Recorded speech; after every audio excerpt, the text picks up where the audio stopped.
Hey everyone, just want to take a few minutes and we're going to talk about fishing herring, or maybe it's called cutbait or meat, herring rigs, whatever you want to call it. Just going to spend a few minutes simplifying it, and hopefully you can take away a few pointers to get better at using this into your trolling game if you're pretty new to it.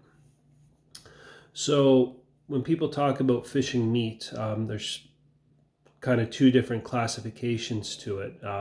They're talking about either running whole bait, which can be a whole frozen alewife or anchovy or herring, or cut bait, which is the strips or the fillets, off of any of those fish. Typically, herring are the best and most commonly used strips, such as these ones here. You can take the fillets off alewives as well. There's also other species available, at the grocery store that look close to those that can work reasonably well when they're brined and cured properly. But these Chinook salmon, they're Pacific salmon, deep down in their genes, and they're programmed to feed on herring. Even though they've acclimatized to the Great Lakes for some time now, there's something about the natural oily scent that comes off them, as well as just that natural flash that really entices them, and what makes fishing these strips very effective. As well, there's an alternative that's been available for some time. There's different brands that offer artificial plastic or rubber strips. This one is a king strip from Deep Rig Tackle. For many years, we've also had rockets, and there's other brands out there too. A couple advantages maybe that the artificial might have is longevity. You can catch probably a few more fish on an artificial one than you can on a natural piece, and you can get these in different colors as well. Many of them glow in the dark. Some of them have UV. They also have, as you can see right in the middle there's a aluminum spine that runs through these, and it's nice because you can bend them and tweak them a little bit to give them a bit of a curve, and you can make them speed tolerant depending on the speed of your boat, so it rolls properly through the water. We'll talk about speed and tuning your rigs a little bit later on. So that is the bait that we have to choose from. And now we're going to just kind of talk about the rigs. Now there's two different rigs that you can fish strips with. One, which is pretty popular, is herring teaser rigs. So it's where you have your bait head and your hook, and then it's followed by a series of teaser flies that run between the head and the flasher down the leader. So those can be very effective. A little more commotion through the water, more flash, and they certainly can help draw fish into your spread. And the other way is just fishing your bait in just a clean head without the teaser flies. And there's a time and a place for both rigs, whether it's the clean or the teasers. No different than fishing worm harnesses for walleye. There's a number of different times where maybe just a worm on a slip sinker rig is good enough, but sometimes you need the beads and the blades. Sometimes two blades or a single blade. So same kind of variability applies to fishing the strips as well.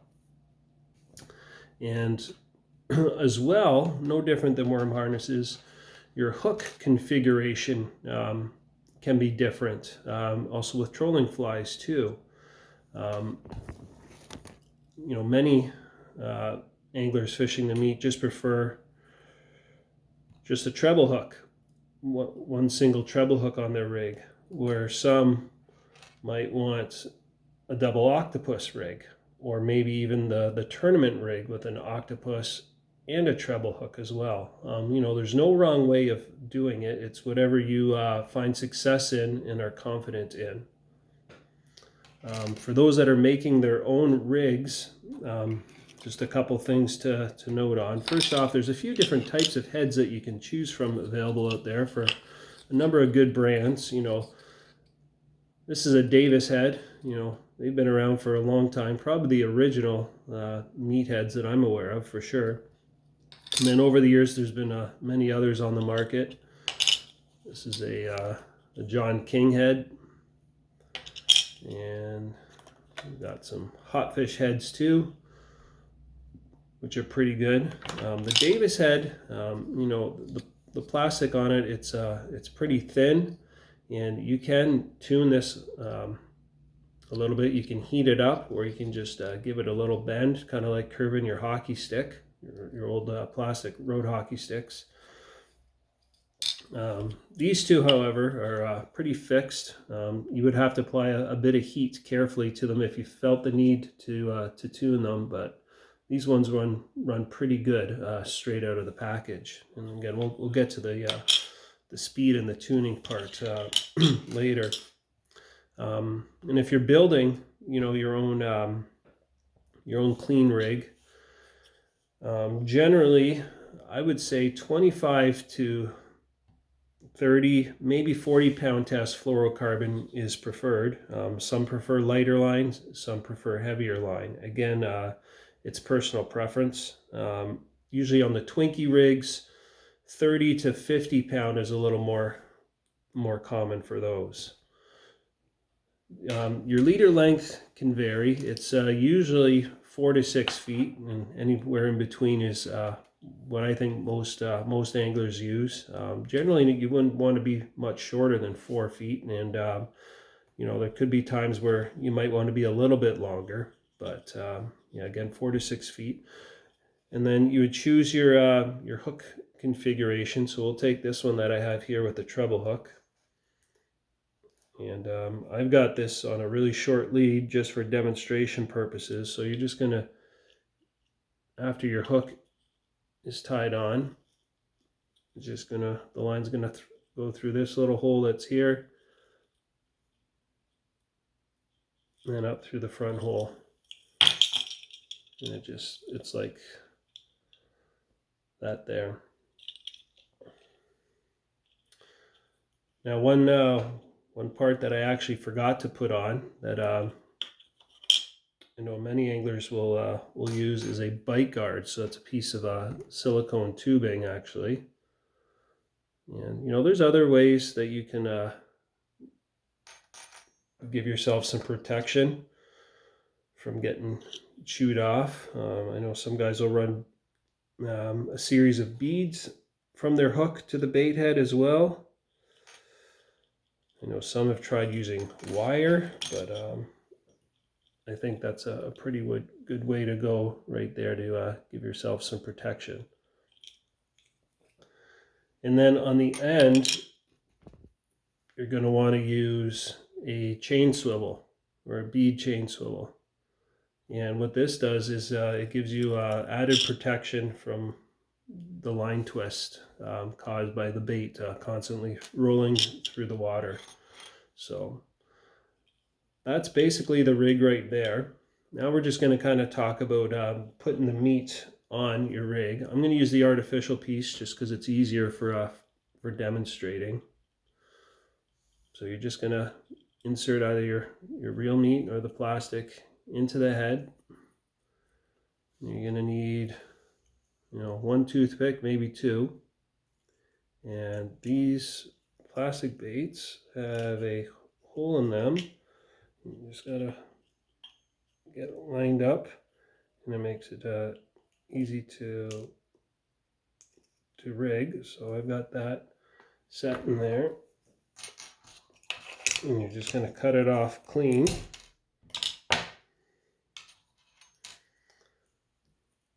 And I just lost the point end on there.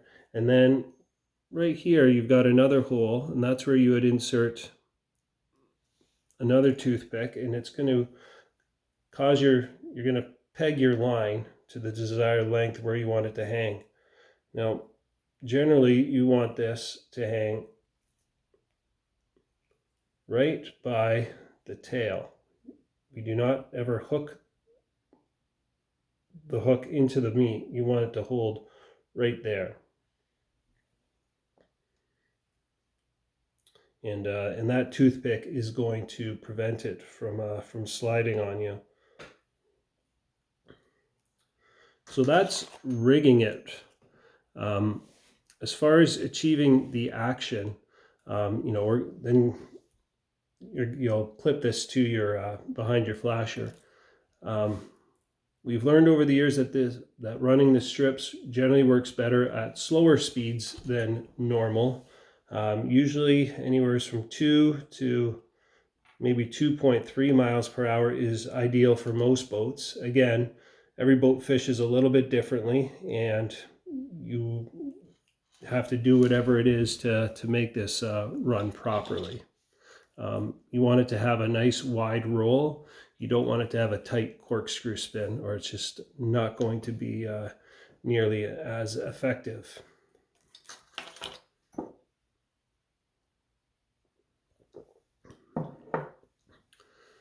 Before we get into the flashers, because there's a number of them that you can choose from, we'll just kind of talk about a couple different hot colors of rigs or heads that you can use. White and white glow heads are typically the most common base colors that you'll see on many rigs, as well as green. Obviously green is a very good color. White, works very good at most depths, and it's pretty neutral too. Some people don't like putting a whole lot of thought into the bait head. White is just a good standard color to use. Some of the hotter rig colors and patterns that have been good the last number of years. The Dirty Goose rig from Atomic. It's a good versatile one that you can use in many different depths and conditions. It is a clear see-through head, but it has glow crush tape on it. And the teaser flies do glow. They also create a lot of good flash as well. This is the Pro-Am Mountain Dew rig. Good for fishing higher up in the water column. Also extremely good during sunny day conditions. The Warship Glow. It's a glow head and glow teaser flies. Steel Gator is also a very good one under different conditions. So just a couple rigs that I've had some success with. Of course, I showed this one earlier. Maybe one of the best rigs going right now. It's also very good in the fly pattern, as many know. This is the stud rig. See those nice stud Twinkies there. Excellent all-around combo. Different depths, different times of the day, and under different sky conditions. The types of flashers that you can fish the rigs behind, vary for sure. Off downriggers, we typically prefer the larger style, anything from a 10, 11, 12 inch, whether it's a paddle or a fish shape. Again, it's hard to beat just a basic white glow and with some UV as a pattern. Bullfrog, obviously a very popular one. UV two-face. Of course, a number of the larger fish shape patterns, the Okie Kingfisher. This one is the Kermit. And this is an NBK Hulk pattern with a glow white flasher from Salmon Candy. So, The larger ones are generally preferred off the riggers, but you certainly can run smaller flashers off the riggers. Same thing with divers. If you're fishing your meat off the divers, you can use one of those larger flashers. The smaller 10-inch flashers that are available, this is a salmon candy one.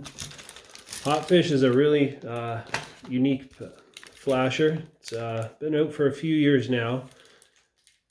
It's got a unique action to it, and it's very effective off the divers and the riggers. And of course, you can always fish just with an 8-inch paddle or an 8-inch spin doctor as well. You're going to see different trends at different times where a bigger paddle versus a smaller paddle will be more or less effective than the other. So time on the water will put this together for you. I think we've covered everything. Again, you can always reach out to us at the shop, and we're more than happy to help you with any other questions you might have. So hopefully this and our other videos have been helpful for you. Good luck out there.